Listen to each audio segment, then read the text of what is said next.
তাৰমানে আমাৰ 2011 চনত ঘৰৰ সাৰ্ভে কৰিছিল।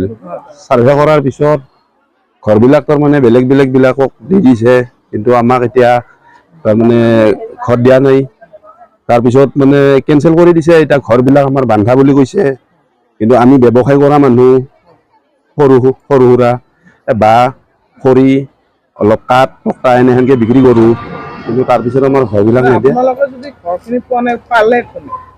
এতিয়া কাক দিছে আমি নিজে ক'ব নোৱাৰোঁ। আমি বহুত কেইজনৰ কাটছে আমাৰ ঘৰত চৰকাৰী চাকৰিয়াল আছে নেকি? আমাৰ একোৱেই নাই। আপোনাৰ হেৰি কৰিলে হ'ব, কিন্তু এতিয়া ধৰচোন পইচাৰে কাৰবাৰ চলি আছে না কিয়ে কৰি আছে নাজানো। কিন্তু আমাৰ যিবিলাক 2011 চনত সাৰ্ভে কৰিছিল, আমাৰ যিখন আই কাৰ্ড, এই সাৰ্ভে কৰা এখন কাৰ্ড দিছিল না, সেই কাৰ্ডখনো আছে আমাৰ। কিহৰ বাবে এই ঘৰৰ পৰা বঞ্চিত হোৱা বুলি ভাবে? টকা পইচা দিব নোৱাৰাৰ কাৰণে নে কিবা বেলেগ ৰহস্য থকা বুলি ভাবে? এতিয়া সেইটোৱে বুজা যাব। টকা পইচা নেদাৰ কাৰণে আৰু আপোনাৰ ঘৰ থাকা বুলি কৈছে যে ঘৰ আছে, অমুক ঘৰ দিব নালাগে। এতিয়া 2011 চনত আমি এই খুঁটাই দি ঘৰ বান্ধি আছো, তাৰে পিছততো আমি আজিকালিতো আৰু সুবিধা পাই, কাৰণ বন্ধন পাই সেইবিলাকৰ পৰা পইচা চইচা লৈ মানুহেতো আৰু আগৰ নিচিনা পৰিৱেশত নাথাকে। গতিকে অলপ ভাল পৰিৱেশত থকাৰ কাৰণে হেৰি কৰে। মোৰ নাম ছাইদুল ইছলাম, ঘৰ কহৰাতে। মুখ্যমন্ত্ৰী কিবা জনাব আমাৰ সংবাদ মাধ্যমত?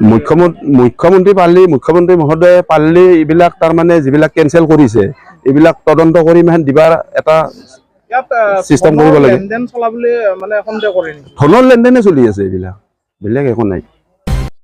কিমান চনত মোৰ ঘৰৰ লিষ্টত নাম আছিলে, মোৰ নামটো কাটি বেলেগক দি দিছে, কিন্তু মোত কৰি বহুত ধনী মানুহে ঘৰ পাইছে, কিন্তু মই পোৱা নাই। মোৰ ঘৰত 2 কঠা মাটিত ঘৰ বান্ধি থাকোঁ, ছোৱালী 2টা, মই আৰু মাক, মোৰ ল'ৰাও নাই।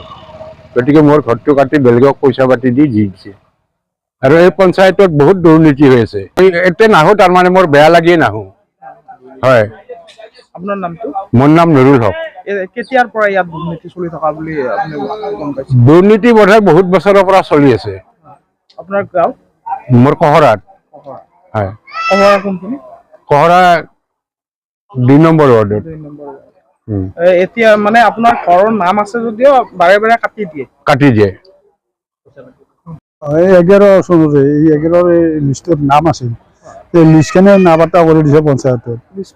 লিষ্টখনে পানে আমি 4টাৰ নাম আছিল, ইয়াৰ আছিল, মোৰ আছিল আৰু আমাৰ গাঁৱত 2জন আছিল, কিন্তু আমি ঘৰে নাপালো। আপোনাৰ নামটো? ৰাফিজুল হক। সেক্ৰেটাৰী কোন আছে বৰ্তমান, চিনি পায় ন? কি পঞ্চায়ত? তেখেতে আগৰ সেক্ৰেটাৰীটো আছিল, কলবাৰী গাঁও পঞ্চায়ত। কি আচলতে কিহৰ বাবে কেনেকে হৈ আছে? আমাৰ গাঁৱৰ 2জনে কৈছিল যে আপোনাৰ লিষ্টত নাম আছে। আমাৰ এই এখেতৰ এতিয়া যি মোৰ জেঠাৰ পুতেক, এই আৰু 2জন আছে, 4জনৰ নাম থকা বুলি কৈছিল, কৈ লাষ্টত লিষ্টখনে নাবাৰ্তা কৰি দিলে। কিবা টকা পইচাও লয়? এতিয়া আৰু দেখা নাই, দেখা কথাটো কৈ। আপুনি কিহৰ কাৰণে বঞ্চিত হৈ থকা বুলি? ঘৰৰ কাৰণে।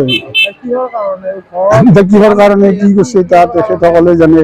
এতিয়া মোৰ ঘৰ দ্বাৰ আপোনালোকে চাই আহিব পাৰে, কেনেহেন দৰ্জাৰ বেৰা, এনেও পানী নপৰাকে ৰাখছো। ঘৰ এটা পাৰ কাৰণে বহুত আশা। আৰু আপুনি লিষ্টত নাম দেখিছিলে? দেখা নাই, মোৰ জেঠাৰ ল'ৰা এটাই কৈছে লিষ্টখন চাই, তোমাৰ নাম আছে 11। 11 লিষ্টত হ'ব লাগিছিল। হ'ব লাগিছিল। আমাৰ ঘৰৰ একগিৰিৰে 4জনৰ হৈছে 11 লিষ্টতে।